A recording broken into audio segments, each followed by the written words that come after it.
The world is a spinning throat of salt and iron. You do not hear the wind anymore, you only hear the scream of the ocean being torn apart by a machine that does not know the meaning of the word tide. Beneath your boots, the deck of the Drekkihav is no longer a stable platform of Norwegian oak. It is a vibrating, dying thing, caught in the gravity well of the maelstrom engine. You are Gorm, and they call you Iron Lungs because you have survived the crushing grip of the North Sea more times than any man living. To your left, Thora grips the rail, her face a mask of spray and fury, her crossbow loaded with a void bolt, a shard of black glass recovered from the wreckage of a drowned skyship. Ahead, the sea does not flow, it collapses.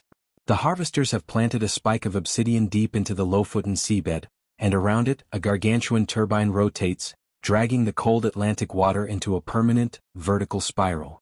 It is a pump, a heart for their subaquatic hive, and today you are the splinter in that heart. Brace for the drop. Thora's voice is a jagged blade of sound cutting through the roar. The Drekkihav reaches the inner rim of the vortex.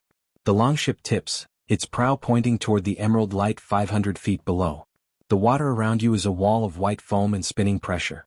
You aren't sailing, you are falling in a circle. Then the vortex sentinels arrive. They emerge from the spinning walls of the whirlpool like silver needles. They are sleek, multi-jointed machines shaped like squids, their limbs ending in spinning blade fins that hum with a high-pitched, mechanical shriek.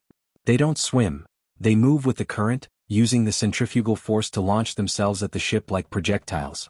The first sentinel hits the starboard rail, its blade fins chewing through the star sliver reinforcements in a spray of blue sparks. You don't hesitate. You swing the chain axe, a heavy two-handed weapon linked by a cord of braided meteor iron. The axe head, etched with runes of disruption, bites into the sentinel's chrome chassis. The machine shrieks. A discharge of white electricity travels up the chain, numbing your arms, but the sentinel is shattered. Its internal fluid, a sapphire-colored oil, is instantly whipped away by the vortex, leaving only a trail of blue mist. They're beneath us. Thora screams, firing her crossbow. The void bolt streaks through the foam, hitting a sentinel mid-leap. The bolt doesn't explode, it creates a localized vacuum. The machine is suddenly crushed by the surrounding water pressure, its plates buckling inward before it vanishes into the dark. But there are hundreds of them. The maelstrom engine is defensive, reacting to the intrusion. The emerald sun core at the bottom of the whirlpool begins to pulse, sending out shockwaves of kinetic energy that make the Drekkihav groan. The wood is cracking. The star slivers are glowing a frantic, dying violet. Gorm? The core casing. We have to breach the outer rim. You look down. The engine is a mountain of brass and obsidian, rotating at a speed that turns the water into a solid wall of force. To destroy it, you must enter the intake, the gulp gate, at the very base of the turbine. All to the prow. Prepare to jump. You grab the primary sundercharge, a leather sack filled with black powder and 3 captured alien power cores. It pulses in your hand, a heavy rhythmic beat that matches the thrumming of the machine below. The Drekkihav is breaking apart. The pressure of the vortex is too much. The dragonhead prow snaps off, spinning away into the abyss. You look at Thora. She nods once, a silent vow between ghosts. You jump. The water hits you like a falling castle. The pressure tries to squeeze the air from your lungs, but you are the Iron Lungs. You swim with the spiral, using the momentum of the whirlpool to guide you toward the gulp gate. Around you, the sentinels are a storm of silver, their red eyes flashing in the emerald gloom. One sentinel lunges for your throat. You don't swing the axe. You use the chain to wrap around its spinning fins, letting the machine's own torque pull you closer to the engine's hull. You release the chain at the last second, slamming your boots into the brass plating of the intake. The heat is immense. Even submerged in the freezing North Sea, the surface of the engine is boiling. You crawl across the rotating plates, your fingers finding grip in the serrated edges of the cooling vents. Thora is there, landing 10 paces away. She is a shadow in the white foam, her knife carving a path through the sentinels that try to pull her back into the vortex. She reaches the secondary vent and signals. You place the sundercharge into the heart valve, a shimmering iris of green light that feeds the emerald core. The iris tries to close, the mechanical pedals snapping like a shark's jaw. You jam your axe into the seam, the meteor iron sparking violently as the machine tries to crush it. Thora? The igniter. She throws a small glass vial filled with volvifier. You catch it mid-current and smash it against the sundercharge. The reaction is instantaneous. The alien cores inside the sack react to the fire, turning the blue light into a blinding white supernova. Get clear.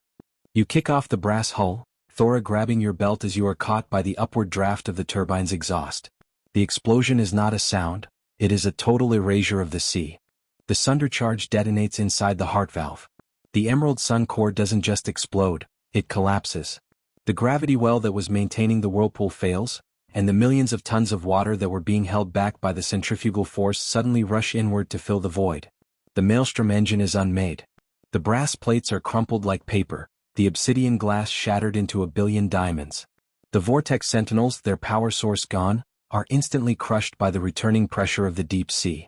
You are caught in the ascension surge, a massive column of white foam and debris being propelled toward the surface. It is a chaotic, violent ride. You are hit by shards of wood from the Drekkihav, by the silver limbs of dead machines, and by the sheer, cold weight of the Atlantic. You break the surface of the Lofoten Sea like a stone from a sling. The sky is gray and honest. The rain is falling, sweet and cold against your scorched skin. The permanent whirlpool is gone. The sea is flat, save for the massive ripples of the engine's death throe. You find Thora clinging to a floating piece of the Drekkihav's mast. She is coughing, her hair matted with sapphire oil, but she is laughing, a wild, jagged sound that echoes across the silent water. You look down into the depths. The emerald light is gone. The thrumming that has haunted the islands for a generation has finally ceased. The harvesters have lost their heart in the north, and the tides of Lofoten are free to flow once more. You pull yourself onto the wreckage, the iron lungs finally drawing a breath that does not taste of ozone or salt blood. You are a man of the earth again, a raider of the coast, sitting on the bones of a dead god. The ocean takes its breath back, and for a moment, the silence is a mountain. The gray mist settles over the water, hiding the wreckage and the oil. The currents return to their slow, ancient rhythm, washing the stain of the stars from the Norwegian coast. You sit in the quiet, watching the horizon where the real sun is beginning to break through the clouds, and you know that the sea is just the sea again. The iron is cold. The vortex is still. The salt remains.